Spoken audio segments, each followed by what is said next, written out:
så ska jag lära er hur man kan få appar som kostar till gratis. Man börjar med att gå in på Google och söka på Tutu app.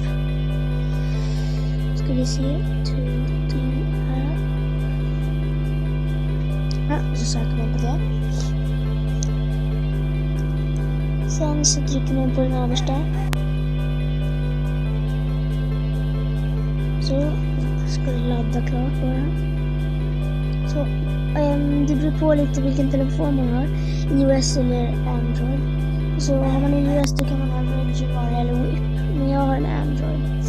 Men jag har redan installerat Tutu Helper och Tutu App, så därför så finns den här. Så söker man på något som kostar. Minecraft kanske blir bra. Ja, Minecraft. Så går man på install. Eller så kan det stå get där också. Men installerar vi. Det brukar ju kosta ungefär 70 kronor för Minecraft. Fast nu kan vi få ner det gratis. Och det tycker jag är bra.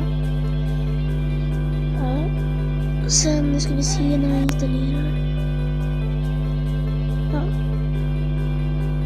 Så, nu har vi fått det. Och det är precis som vanlig Minecraft. Och hoppas ni gillar videon. Glöm inte att tumma upp den.